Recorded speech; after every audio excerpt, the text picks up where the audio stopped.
Tom Homan and I headed to the Arizona border to find out what he has planned to protect our nation. You said that this got to the point that it actually broke you. 19 dead people at my feet who baked to death. All the ones that died are in their underwear trying to get some relief from the heat. A 5-year-old little boy wearing Batman underwear, same underwear my son had, my 5-year-old son. That incident back in the tractor trailer, that changed me forever. I'm a tough guy, but I had to get help. This isn't about being a badass. This is about saving lives. Tonight, we're discussing a pivotal moment in American politics. Donald Trump's recent election victory, which many attribute to his steadfast promises to tackle the pressing issue of border security. He resonated with many voters who feel that immigration has spiraled out of control. Promises of mass deportations and the completion of the border wall echoed through his speeches, capturing the attention of those who believe that strong measures are necessary to safeguard our communities. Trump's proposed policies include deploying military resources to the southern border and reinstating strict measures like the Remain in Mexico policy, which requires asylum seekers to wait in Mexico while their claims are processed. And the guy who is going to implement these promises is Tom Homan. As the former acting director of U.S. Immigration and Customs Enforcement, Tom has dedicated his career to law enforcement and border security. Last night, I sat down with the newly appointed border czar to discuss how he plans on executing President Trump's ambitious changes. Large deportations, we're going to get these people out. Day one, we're going to be looking for these public safety threats, arresting them, detaining them, and deporting them. And if these sanctuary city mayors don't want help, then get the hell out of the way, because we're coming, we're doing it. Out of 49 million immigrants in the U.S., around 13 million are unauthorized. You recommended family separation. I recommend a zero tolerance. I've seen so many tragedies in my lifetime. I stood in back of a tractor trailer with 19 dead aliens at my feet, including a 5-year-old little boy. Venezuela, mamá. Venezuela. ¿Sí? ¿Qué tantos años tienes?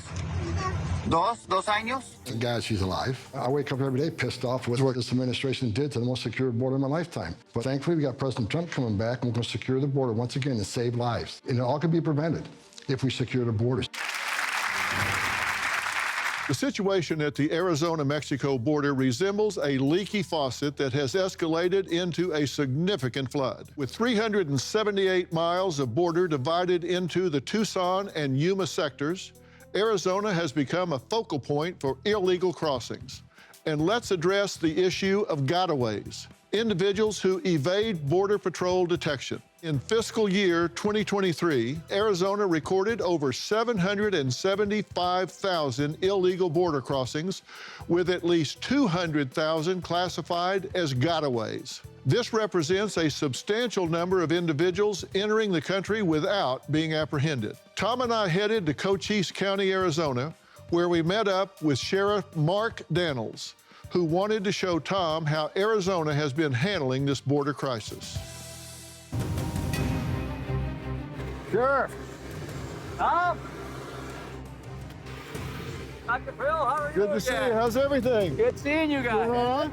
I'm glad you're back here, man.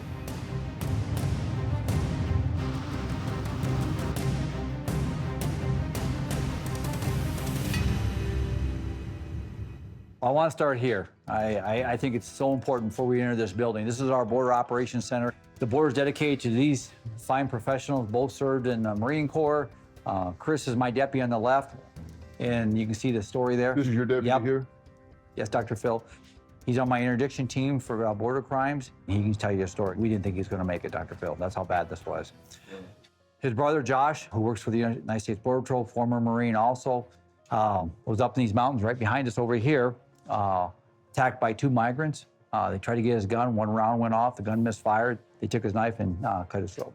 He fought him for 7 to 8 minutes before backup got there. And this is why we dedicated this building in honor of the law enforcement men and women. They both served their country. Now they're serving their communities for us here.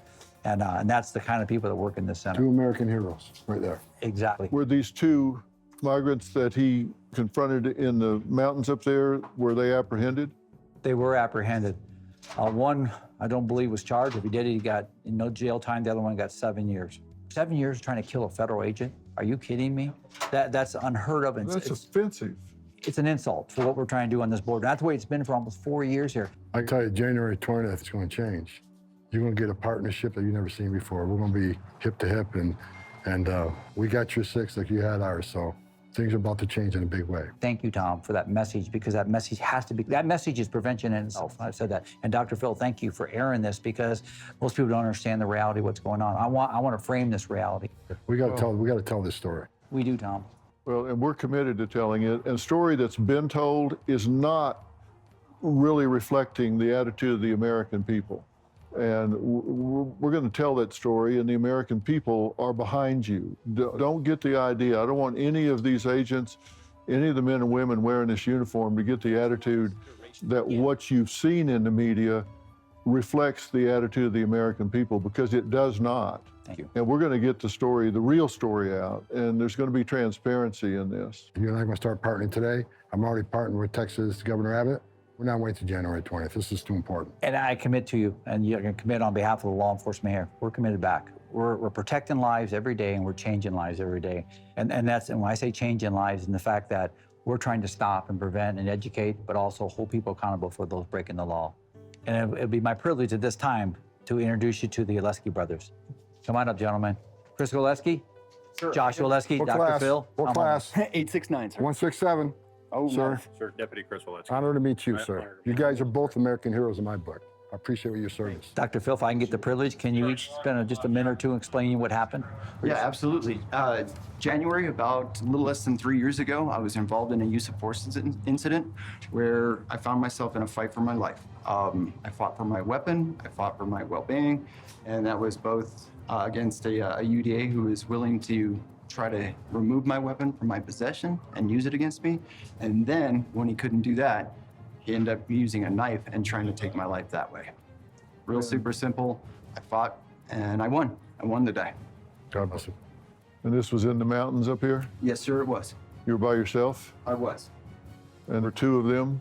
I was effecting an arrest on one individual, and the other individual came down the mountain and basically bowled me over, and it was a fight after that.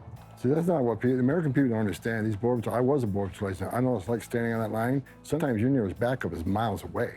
These men and women, when you and I are sleeping at night, and at 3 o'clock in the morning, the sensor goes off, these men and women are standing on a dirt trail in the middle of nowhere, backup miles away. They don't know what's coming down that trail. Is it just a illegal alien looking for a job, or is it a heavily armed drug smuggler? They don't know, but they're standing ready to take it on. These are real American heroes, finest 1% this country has, in my opinion. You know, sir, and that's exactly what happened. And it was about that time frame in the morning. You go up in the mountains, it's dark, and you know, you do what you got to do. And you're doing that at the same time most Americans are sleeping, especially the politicians on the left-hand side who want to vilify the men and women of the Border Patrol. You guys are on the line 24/7, putting lives on the line, and that's why this country's angry, because the left, the people that want to vilify you, vilify the horse patrol, vilify the men and women, law enforcement, they need to understand what you guys do every day for this nation, putting your lives on the line. I salute you, man. Again, I consider you an American hero, and I'm honored to even meet you two. I appreciate you. Thank you, sir. Appreciate the day. Well, I echo that as well. And that's why I told you we're telling this story. We're going to tell the real story, because the real story has not been told, and it's going to be told, and we're committed to that. We're going to bring the transparency and get this story told. And you've had your life on the line in this as well. Yes, sir. So in September of last year or so, I was throwing spikes in the road to stop a very common pursuit, which we know all too well here inside of Cochise County, and it has taken the lives of some of our citizens here in Cochise County. That vehicle had already fled from a Border Patrol agent in a vehicle pursuit earlier that evening. Shortly after that initial pursuit, that vehicle, an additional traffic stop was attempted in which it fled from one of our deputies. Knowing that vehicle was heading towards the town of Tombstone, which is a tourist town here in Cochise County, and at near triple-digit speeds, I made a decision to throw spikes. In doing so and removing those spikes out of the roadway so the pursuit can continue and we could catch that suspect, I sustained really life-threatening injuries. Yeah, you fell down a hill, right? I fell off a bridge approximately 17 feet or so. I broke my left femur, the right side of my pelvis, my right elbow, and my left wrist. And subsequently, as a result of those injuries and the complications of that, I had 6 strokes. How long were you on the ground before you got some medical help? If the Trump administration has a border czar, I would like to see him actually show up to the border. I feel like we have people who have the titles and the position to make these decisions, but they're not showing up. I would like to see the border czar take action and actually be there. Otherwise, why does he have the position? In these past years, Americans have heard a lot of talk about border control, but have not seen enough action. So I decided to take action and bring the incoming president's new border czar, Tom Homan, to the Arizona border to find out what he has planned and to meet with some of the many men and women who work tirelessly to protect us. You've had your life on the line in this as well. Yes, sir. So in September of last year or so, I was throwing spikes in the road to stop a pursuit. I sustained really life-threatening injuries. How long were you on the ground before you got some medical help? I don't know. Everything kind of after that initial fall is pretty much a blur. And for about the next 10 days or so, I was in what I refer to as the darkness. And you know, sir, it was actually a Border Patrol agent that got to him first. It was a guy that I personally know. He's on my shift. That's what's amazing down here. I was super thankful that it was one of my guys that showed up. And I would say, and I'm going to throw some credit out to the NBC News crew that was out with us, because that Border Patrol likely would not have known that I got hurt if I did not have a news crew with me that evening. Yeah. And was able to flag down a Border Patrol that was going up to join the pursuit and effect the arrest on that individual.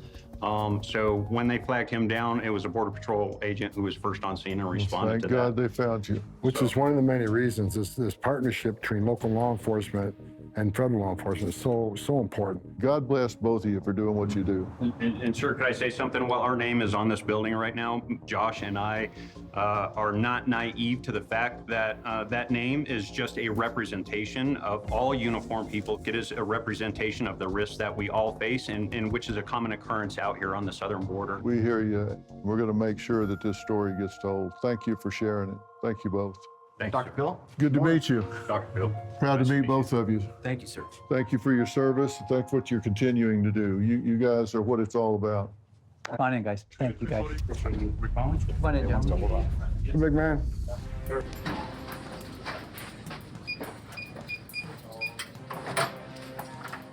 we go.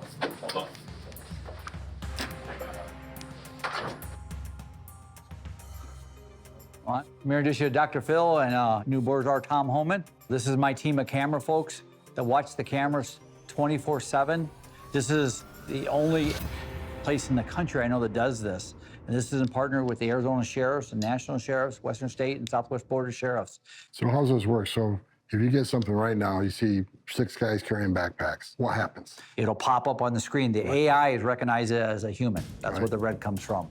You look on the bottom, it'll show the dates, the times we're seeing. I'll look at when that happens, what do you do? I mean, how do you deploy to that? So once we get a hit and it's confirmed like that, then we notify the respective jurisdiction. We've seen childs in the back of smugglers. We deploy our own border team.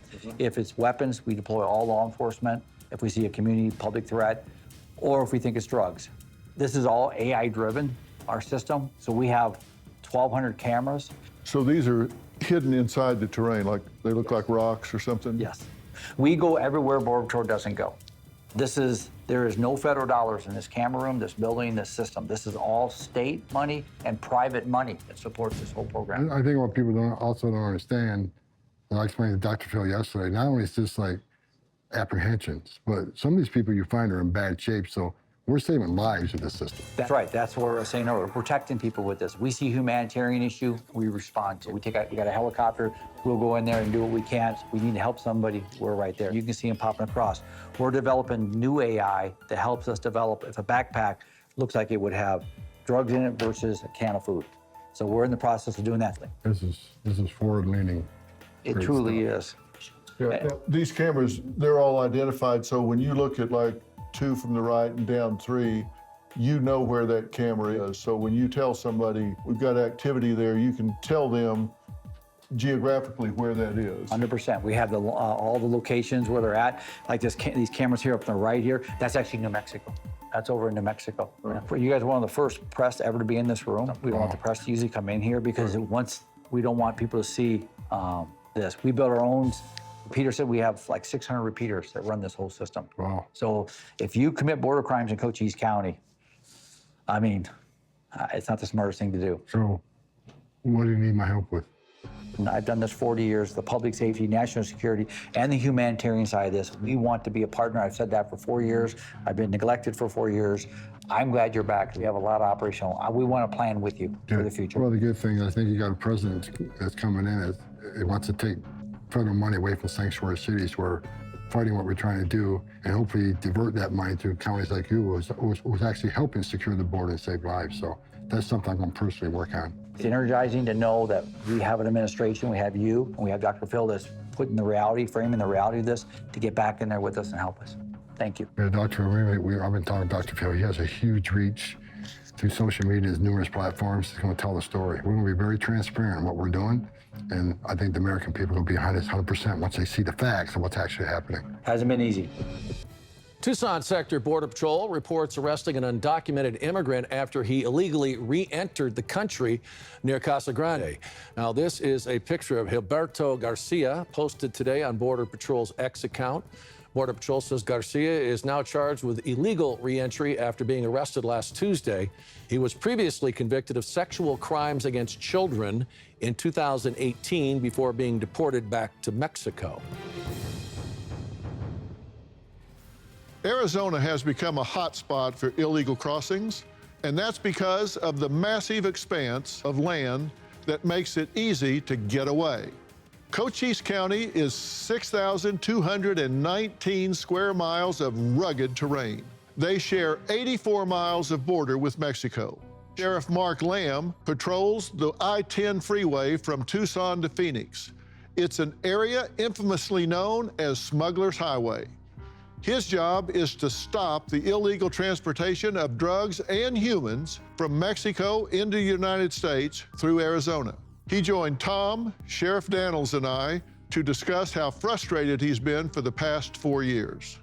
What's it mean to you guys to have this gentleman back in the saddle and heading up border activities? Well, as an American and as a sheriff, it means the world of difference. You know, not only is Tom a proven leader, but he's a cop, and he understands the work that's being done.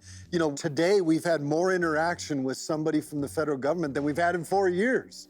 And so this is nice to actually get the seat back at the table. And Tom is a proven guy, and to us, it's just a weight off of all of our chests. His message has never changed. He doesn't have a political message out there, Dr. Phil. He has a message of reality. It's the fact that I've worked with him for many years, and he's never changed who he is, what he stands for, and that's the American people, the American dream, and making sure that we're protected. Tom, we're talking about you like you're not here, but you are here. You don't have to be here today, but you are here today. Why? Because I care. I mean, I've been doing this job, like the gentleman said. I started as a police officer in New York in 1983. I mean, I'm an old guy, and I was a Border Patrol agent. I wore that uniform. I know what it's like to be that Border Patrol agent. I was an ICE agent. I was the first ICE director who actually came up through the ranks. So the 20,000 men and women that worked for me, I didn't ask them to do anything I didn't do because I was one of them. And I care because out of the 34 years I spent in immigration enforcement, I've seen a lot of tragedies. I've seen a lot of dead people. I've seen a lot of children who suffered. I've seen dead children. I've talked to little girls as young as 9 that were raped multiple times by the criminal cartel as part of the passage.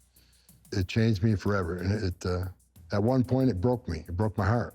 So when I worked with President Trump, we succeeded and have the most secure border of my lifetime. And now I wake up every day pissed off because we got an administration who came in and unsecured the most secure border on purpose. Not by accident, not by mismanagement, by design. And when it did that, I knew exactly what's going to happen. More children would die, more women would be sexually assaulted, more known suspected terrorist threats are going to get into the country, more sex trafficking is going to happen, more death overall. And it has happened under Joe Biden's administration. We got a record number of aliens dying across the border, a historic number, almost 4,000. We got 250,000 Americans dead from fentanyl coming across the border. 600% increase in sex trafficking of women and children. They've lost track of 300,000 children that were smuggled in this country and they released. I guarantee you many of them are living with pedophiles and enforced labor. Now I'm honored that President Trump asked me to come back for the second time from retirement to do this job and work with patriots like this who've been fighting the front line under numerous administrations, and they bear the brunt on the last 4 years of doing this on their own. They've been abandoned by this administration. Guess what? President Trump's got their 6, I got their 6, and they got my 6. And that's a beautiful thing to say in the world of law enforcement where you got each other's 6. One of your key values is a secure border saves lives. What do you mean by that? President Trump had illegal immigration down to a 45-year low. Illegal immigration was down 83 to 90%, depending what time frame you looked at. There's been numerous studies done that 31% of women that make that journey through use cartels be sexually assaulted. 31% of women admitted it. So what is that number really, right? Way underreported. So when 90% less people are coming, how many women weren't being raped? How many children didn't drown in that river? How many Americans didn't die from fentanyl? Because when immigration is down 90%, Border Patrol is 100% on the line and vigilant.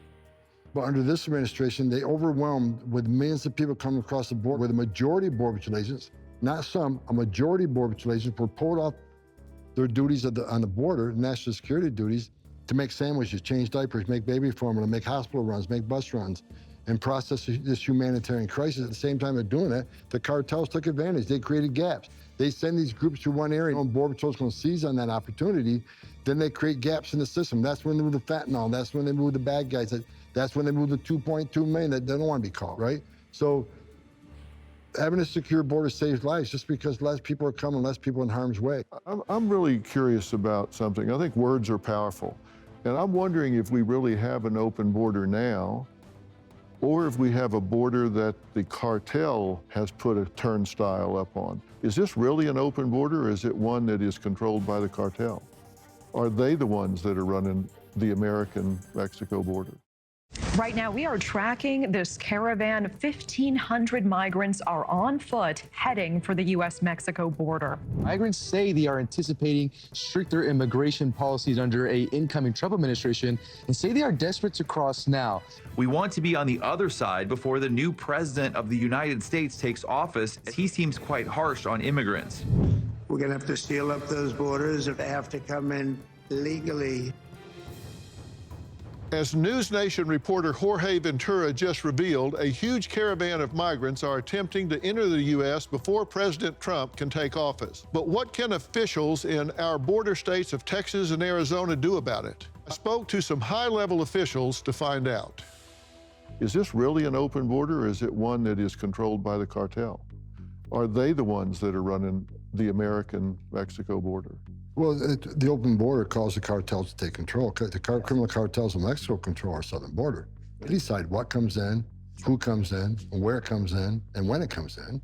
If you talk to any Border Patrol chief, and I've talked to most of them, they'll tell you they've lost operational strategic control of the border. One chief patrol agent used the term when there's heat in the moment, when the numbers were 10,000 days, he says, Tom, this is broken arrow.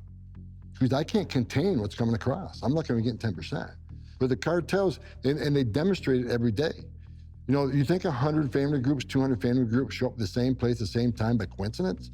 No, the cartels will send a large group like that to overwhelm the Border Patrol, and they create gaps, operational gaps. The Border Patrol can come from other areas to deal with that humanitarian crisis, and that's when they move the fentanyl, that's when they move the gang members, and that's when they move the people that don't want to get vetted.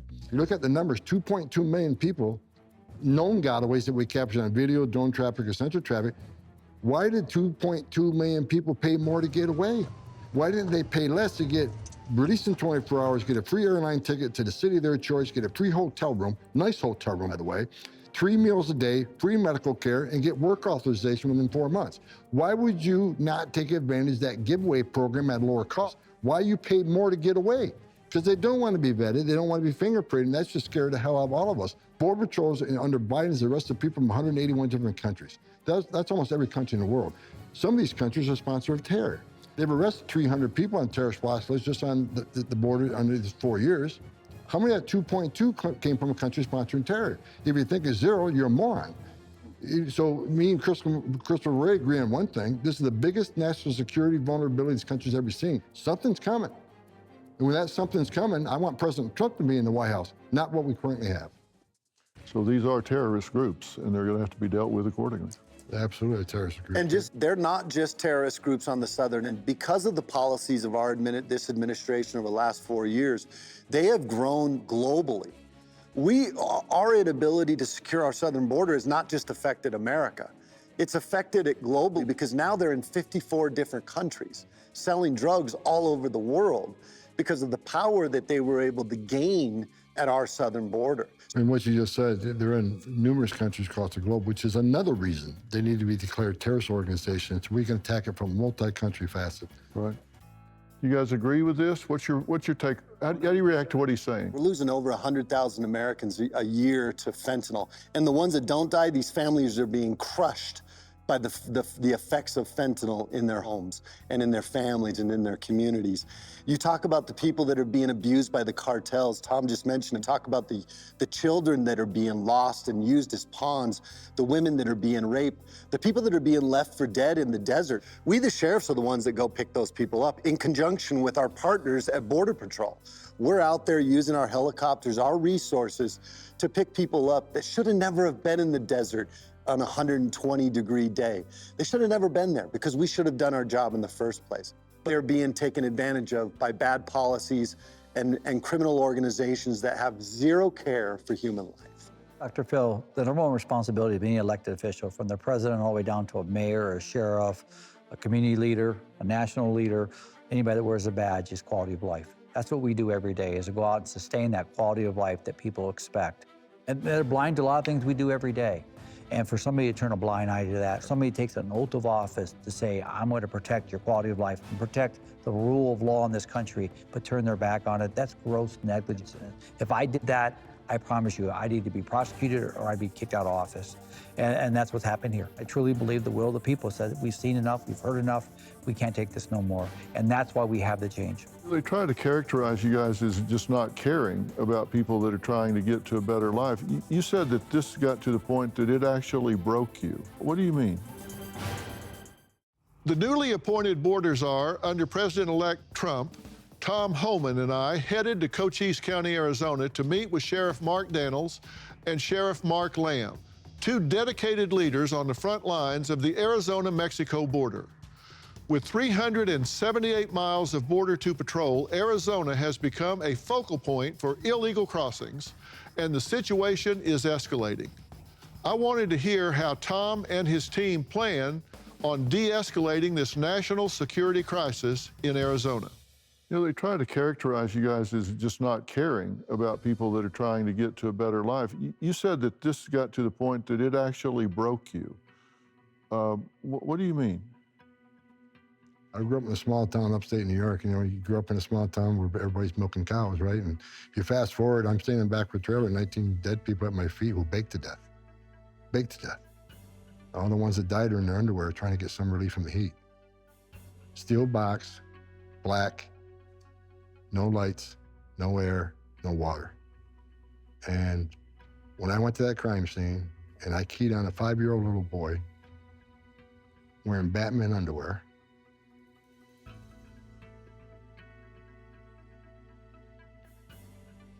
same underwear my son had, my 5-year-old son.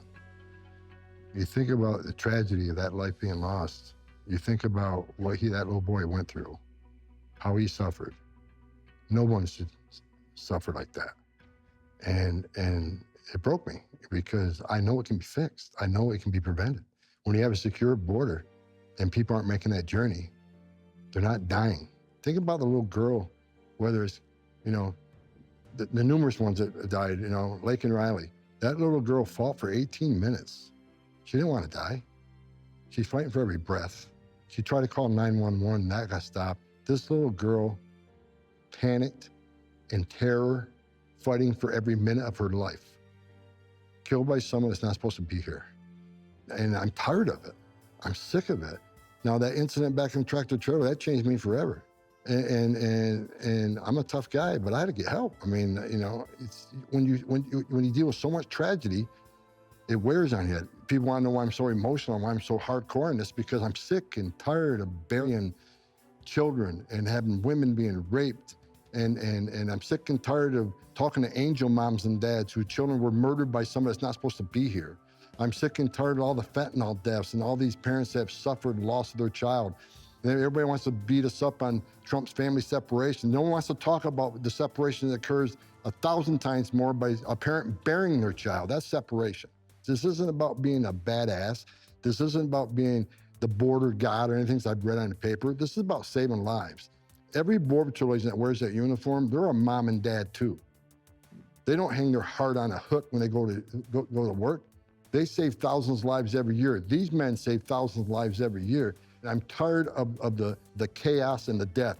And I'm gonna do everything I can to fix it, because it's the right thing to do for this country, the right thing to do for the men and women who put a Kevlar vest on every day, put a gun on their hip to do the job that Americans want them to do. And how much money do you guys spend in ICE detention centers, for example, on health and treatment and care for these people when they are in detention? When I was ICE director, we spent nearly $1 billion on health care. And here's what, and the left media attacks ICE detention facilities all the time. I dare any facility, any state or federal local facility to compare their detention standards to ICE detention standards. Anybody go to ice.gov, look up PBNDS-11, performance-based detention standards. I think most taxpayers would be pissed off on how much money we spend on detention standards. Matter of fact, there are sheriffs across the country that backed out of our contracts because they could not afford those detention standards. These people are well taken care of, but they want to talk the deaths in custody when we have people in custody that die, whether it's a heart attack or something that's unexpected.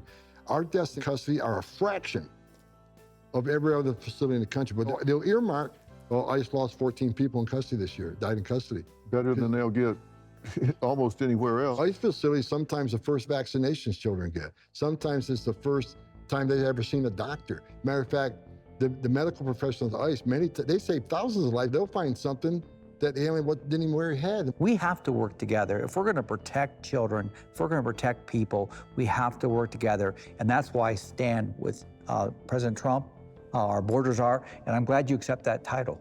How can you not listen to him and realize this is the right guy for the job? Yes. You can feel the emotion that he brings. You can feel the balance that we are often called to bring to a situation, the balance of law and order and humanity. I mean, how do you not listen to this interview and say, this is the right guy for the job? As it appears clear Donald Trump will once again become president, there are mixed reactions among border residents. I'm worried that what's going to happen is going to really hurt this community. Ranchers like Fred Davis tell me how the Trump years were some of the best years along the border. It was the lowest invasion rate we've seen in probably 30 years. Both sides do seem to agree they expect quick actions.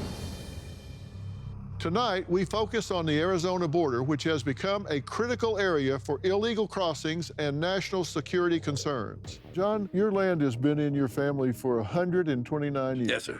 And how big is your property? We have about 16,000 acres. 16,000 acres. And you said in the time that y'all have had this property over, say, the last 30 years, how many illegal immigrants have come across your property? Border Patrol's got 500,000. 500,000 people. What do you say to that when you hear somebody that's just down there working the land and they've had 500,000 of these illegal immigrants come across their property? I like to say it shocks me, but it doesn't. I mean, this is, the southwest border is a gateway for the whole world to get into the United States. That's why it's so important to secure it. I mean, how would anybody feel, any of the people watching this show, people just walking through their property every day? And I'm sure creating some damage when they do it. And I'm not shocked anymore. I mean, I've been doing this for 34 years. It doesn't shock me at all. However, when we secure the border, that helps him and helps him preserve his property and helps, makes it safe for him. I mean, with 500,000 people crossing your property, do you let your children go out and play? I mean, do you feel comfortable in your bed at night? I mean, I'm sure you are taking care of your Second Amendment rights, right? Absolutely. Sleep with our dogs, too. Do they impact the land? You've got cattle? Yeah, we raise beef cattle. The biggest thing is they cut fences to make it easier. Instead of climbing through the fence, they just cut it. Chase cattle when they're walking north to get to the highway. I lose 10,000 gallons of water overnight probably every other week when they break off a water float to get a drink, leave it running. I put hose bibs up for them 20 years ago, and they just leave them running. Cattle getting out on the highway, then I'm liable for somebody hitting them with their car. We had everything stolen from tools to vehicles. Since Donald Trump got reelected, they quit coming to the house. He made the biggest impact on any of this his first term. It darn near stopped with his 4 years, and Biden got in, and overnight we had 5 groups at the house.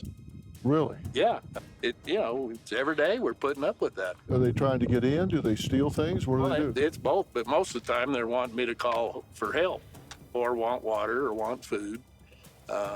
We always feed them, but when you get a group of more than 30, you quit feeding them, because what do you feed them? We've had 18 dead people on the ranch. The last one, my grandkid, he said, Grandpa, I smell something dead and it isn't a cow. He's an 8-year-old, so. Yeah, that's what we put up with. And it's just the privacy deal. These people have no respect for anything in the U.S. They climb the wall. We've got Trump's wall. And they climb that wall, and they still claim they don't know where they're at. There's 2 sides to the wall. You come down the other side, you know you're in the United States. You bet. Well, I think the scary thing's got to be, a large portion of them are coming for a better life. We get that. I'm sure some aren't good guys. They're bad guys. They're packing dope. They're muling dope. Absolutely. That's what we have down here. We don't have any asylum seekers. It's all military-age men. They don't want to get caught. We can't go anywhere without somebody being at the ranch. That's been that way for 30 years. So this costs you money, costs you peace of mind. But we're used to it. That's a problem that people, when we talk to them, and aren't you scared? Well, we're not scared, but we're used to it. Yeah. But you shouldn't have to be used to that. That's the problem. You said 10,000 gallons of water? Got 4 of them that are 10,000 gallons. It takes me 4 days to pump them back up. But when it runs out overnight. So then, you got a couple of 100 head of cows without water. What do you do? You feeling a little better now? Absolutely. Yeah. I'm so happy you got it, and I'm so happy Donald Trump won. It's just, there's hope. Well, be a night and day. Yeah, help is coming. Thank you for sharing about what's going on, because people need to know.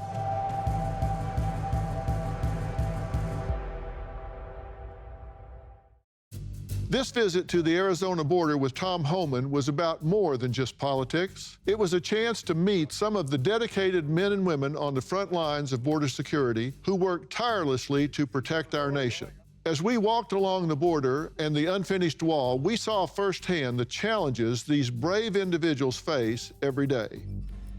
Thank you guys for being here. And I'll just say on behalf of all the law enforcement on the southwest border and beyond, we're looking forward to see some improvements on this. If you look backwards at the top of the hill, President Trump was taking that wall up and over that hill. You can see the serpentine going up and through there on the side to get the trucks up there.